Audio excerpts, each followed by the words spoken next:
It only took this shop 42 days to make its first $10,000 in profit. And I know because it's my shop where I sell AI art on t-shirts. I've been in the e-com space for about 7 years now, and I can honestly say that there has never been a more exciting time to get started. I'm talking, of course, about print on demand. And thanks to these amazing new AI tools, the process has never been simpler, and yet amazingly, very few people are yet to get into this. We start off by using an AI image generator, such as Midjourney, which is able to turn our short text instructions called prompts into images. But not only can it make images, it can even make amazing pieces of art that go great on t-shirts and make best-selling designs. We're going to walk through how to do all of that completely from scratch, in addition to using all of the latest and greatest prompt hacks to make sure we get the quickest results possible. Then once our images are ready, we then shuttle on over to our free print provider who will print, pack, and ship all of our orders right to our end customer, meaning that all that we have to do is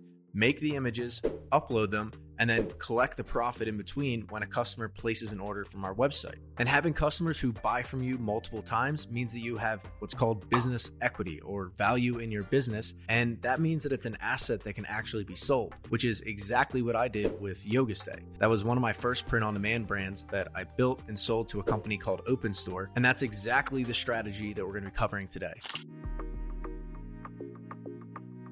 And I'll show you that shop in a second, but first, let's take a look at some other examples of shops doing this exact same thing and figure out how much money we can expect to make from this kind of venture. So W Shop Studio has made over $2 million by selling these simple yet really aesthetically pleasing floral designs on their t-shirts. Most of them are these colorful, like wildflower designs, nothing too detailed, but a lot of times that's perfect for what somebody would wear on a t-shirt. And I'll show you my favorite strategy for making designs just like these in Midjourney in just a second. But first, I know you're probably itching to find out exactly how much profit this shop is taking home at the end of the day. Revenue is great, but profit is what really matters. So they've been selling since 2019. So with some basic math, we can figure out that they're making about $60,438 per month. And the best part is that they've never had to touch a single piece of inventory, meaning they could have their laptop on a beach in Bali running this business just the same as somebody who had their own warehouse and all the inventory right next to them. And that's because they're using a print provider such as Printify, which is the one that we're going to be using in a second. Now, as for their profit margin, well, they're selling their shirts for about 20 bucks, and then shipping is another $5.85.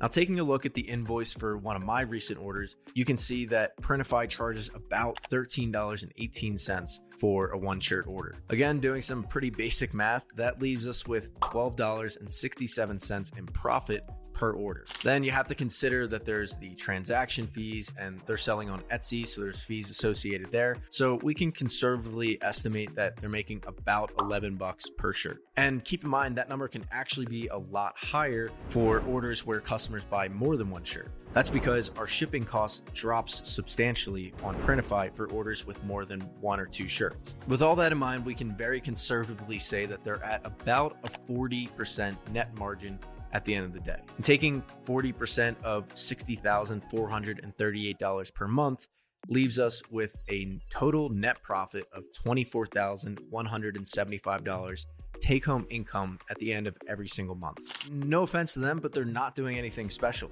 All of these designs and products that they're selling are very much attainable using AI. And to give you another frame of reference, my shop in a recent month did over 3,300 orders and generated about $160,000 in revenue. And to fulfill those orders, Printify charged us $75,690.51. Now, we had some other expenses, again, like transaction fees and overhead costs, but all in all, that left us with $24,634 in take-home profit. And yet another example is Yoga Stay, which we mentioned, that did $3.5 million before I ultimately sold it to Open Store. And the great news for you, and the reason that any of this matters, is that the process I use for Yoga Stay in our current store is very repeatable. And trust me, if I can do it, then you certainly can too.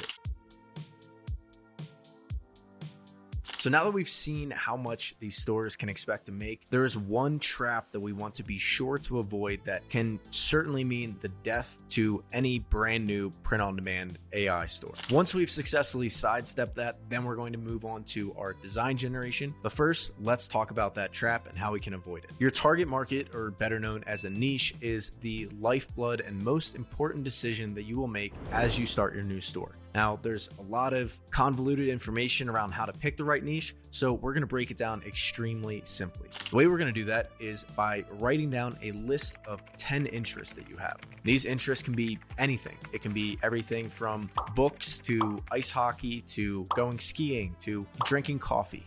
Literally anything that you enjoy, write them all down on a sheet of paper. Now that you have all those written down, what I want you to do is go down the list and circle any that you have seen on a bumper sticker before, either a bumper sticker or a poster, and this is something called the bumper sticker test. The reason that this is so effective is that if you have ever seen one of these interests on the back of somebody's car, then there is a very good likelihood that that same person would be interested or at least willing to wear a t-shirt or a piece of apparel promoting that same topic. So when all said and done, you should have a list that has at least 3 or 4 things circled on it.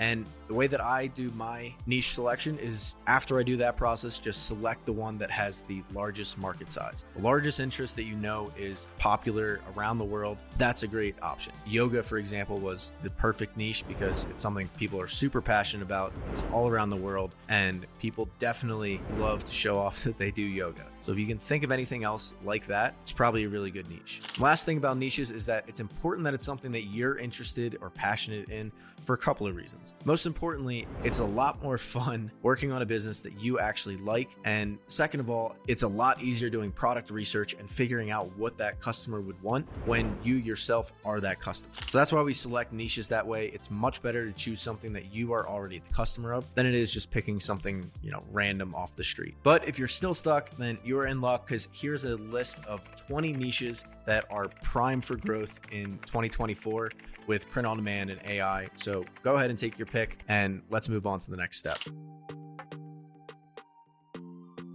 And this is a step that a lot of people skip, and it means the doom for their print-on-demand business. So make sure not to skip over this, and that is our product research. And what a lot of people would do at this stage is they just jump into midjourney and they just start making stuff, which is okay. You might get, somewhere throwing darts at the wall, but what we want to do is hone in on where exactly we should be throwing those darts. What I mean by that is we want to see what is already selling. What are people in the yoga niche already buying? So I'm going to go over to Amazon, Etsy, and Pinterest and search for yoga graphic apparel and see what I find. And then I'm going to take notes on what are the top sellers. Why are they the top sellers? Now, we're obviously not copying these designs by any means, but we can learn from their best practices. Like, what styles of art are working the best? Is it funny typography? Is it jokes? Is it clever sayings? Like, for example, on Yoga Stay, when we launched, we had a collection of, we had monocolored, like simple lotus patterns. And then we also had like funny sayings, like I like yoga and maybe 3 people. And we learned that those topics were successful, or those types of art pieces were successful, by doing our research. And you do that on Amazon, Etsy, and Pinterest to get a wide range. I'd recommend spending about an hour or 2 on this and take notes on everything you find, like what types of art are selling. And then we move on to the fun part, which is setting ourselves up to start generating our designs.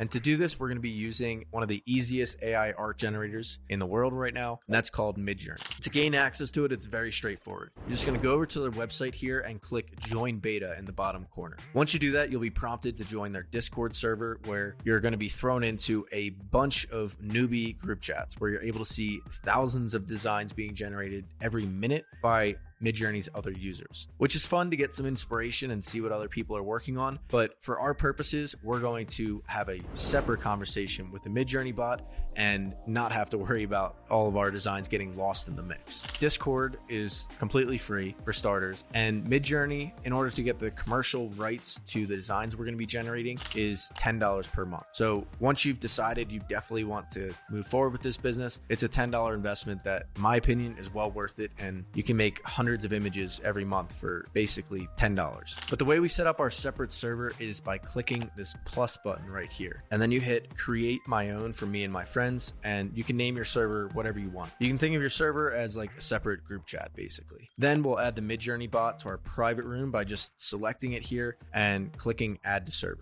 You just choose whichever server you just created, and you should now have a private conversation with the midjourney bot in your own group chat. Now let's finally start to make some art. So the way we're going to make art is by going down to this chat box at the bottom and typing out / followed by the word imagine. This is where we can type in literally anything we can think of, and Midjourney will do a pretty darn good job of generating exactly that. So if I wanted to make a wildflower design like W Shop has made tens of thousands of dollars by selling, then I might type in something like / imagine colorful wildflower design, and then just hit enter. Now, the cool thing here is that Midjourney not only generates an image for us, but it also gives us 3 other options to choose from, all of them with slight different intricacies to them, but it gives us a good breadth to evaluate and see which ones we like the best. And if your first design doesn't look that great, don't worry. I'm about to show you a really great prompt hack to speed this process up. But in the meantime, we have 3 options down here that we can take a look at. So option 1 is that if we like one of the images, we can click the corresponding upscale button and move on to the next step of our process.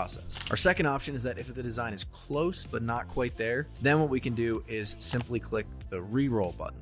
And what that's going to do is create more variations of the corresponding image that you selected. Or third, and most advanced, is we can update our prompt settings. And to do that, we type in / settings, and you're going to see the settings menu pop up at the bottom here. And within the settings page, the first option you'll see is the model that we're using to generate images. And even though we're up to Midjourney 6 at this point, I've had the most consistent outputs using Midjourney 5.2, specifically for t-shirt designs. Next option we have is our style setting, and these settings for stylization control how much like flair or chaos is thrown into the mix of the designs. So if we're trying to create a line art or very simple design, for example, then we would want to lower our stylization because it's a very straightforward pattern compared to if we were trying to make a more complex or hyper realistic design. We would increase that, and it would add in a lot more details to the image. And if we generated the same prompt different times with different stylization settings, the higher the stylization, the more and more wild the image turns out. Now, if we were to print this design on a t-shirt right now, it would come out as like a big square block on the middle of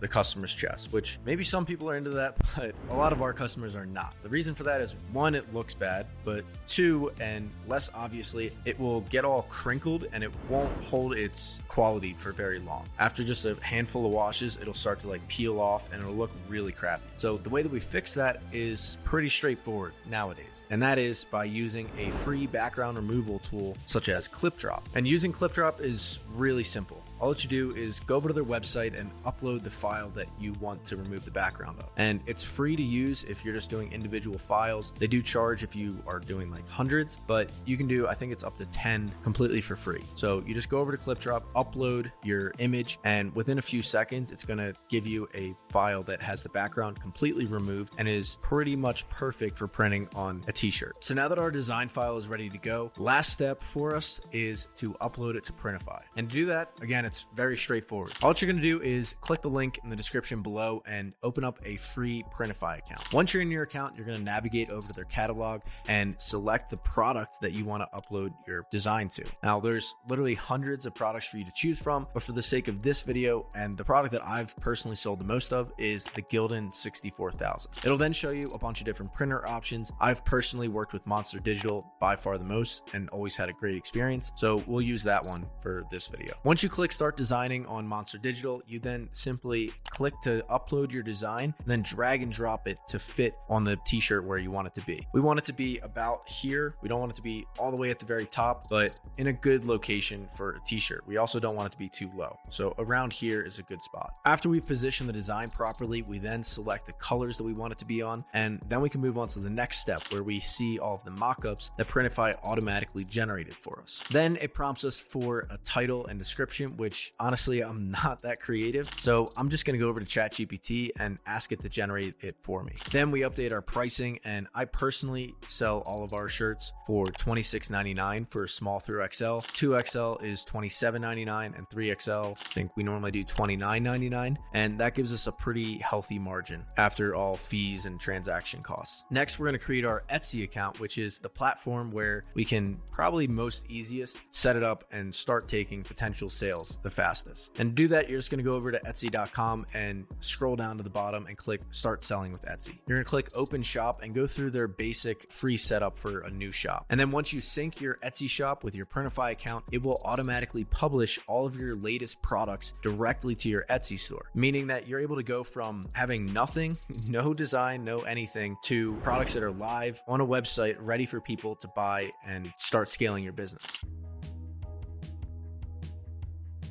Now, obviously, just one design is good for an example's sake, but stores like mine and W Shop have hundreds, if not thousands of designs, because that's really what it takes to win in this game, is either a lot of designs or going a different route, which is the Shopify and paid traffic route. And that's personally how I have scaled my business to 6 and 7 figures. This is where I want to give like the raw reality perspective that is not shared in a lot of these videos. And that is that in order to be successful and grow this kind of business, you can either put in money, time, or experience. If you're just starting out, you don't have the experience. And if you don't have the money, then you only have your time to put in. And if that's all that you have, that's completely fine. But if I do have some money to invest, then the way that I personally scale these businesses up is by launching a Shopify store with 50 to 75 designs, launching some very simple Facebook ads with low budgets, 25 to 50 bucks per day, and scale things up that way. And the reason I prefer that method is while Etsy can bring you cash flow, and yes, it can be a very sustainable business and people have done well for themselves on it, it is not a business model that is really building like an asset for you. Etsy can kick you off at any time. You are there like as their guest, basically. You are beholden to them. And if they decide to kick you off for any reason, then, you're kind of screwed. Not to mention all the transaction fees, and it's ripe with competition compared to if you launch on Shopify, your own website, you would have to be doing something very illegal to get kicked off Shopify or just blatantly stealing from somebody. So you don't have that threat. And on top of that, you are earning all of the customer data. You're getting all their emails. You are building like a real asset that you can sell after you run it for 12 to 16 months, like I did with Yoga Stay. So those are the two different routes. You can go the Etsy route, which can definitely work. And if you have no money to invest, is a great place to get started because you can run it with like $10 is your only cost, $29.99 if you choose to do Printify Premium. But you don't even have to do that until after you get a couple of sales. But if you're trying to go the fastest route, the quickest route to getting to 10K a month in profit is, in my opinion, definitely the Shopify route. That's why I created the school community that you can check out over here. It's completely free. It has all the resources you would need to get started with a Shopify print-on-demand brand. We've already got several hundred people over there who are loving the discussion and sharing with each other like where they're at in their journey. It's really cool. Go check that out if you're interested. And last thing I want to mention is that either way you decide to go, Shopify, Etsy, or none of them, just congratulations to you on reaching the end of this video. Nowadays, that is a rare sight to see, people that have the attention span to get this far. So good for you. If you have that kind of attention span, I have full confidence in you that you have the focus that it takes to be successful in this kind of business, no matter what model it is. And keeping in mind that the real asset that you're building up is not the Etsy store or the Shopify or your print-on-demand designs. The real asset is you. It is the skill set that you will be building on this journey so that even on the days where, you don't have the Shopify sales you want or you don't have the Etsy sales and you feel crazy, keep in mind how much you have grown and all of the skills that you've developed along the way and how much that is going to pay dividends, compounding dividends across your lifetime. I always say that I've been doing this for 7 years. Yes, I've done $25 million in sales. That's great. But the much bigger win, in my opinion, is what I've learned along the way, because the money is short term, but the skills and the experience is for a lifetime. Thanks for watching, and I'll see you in the next video.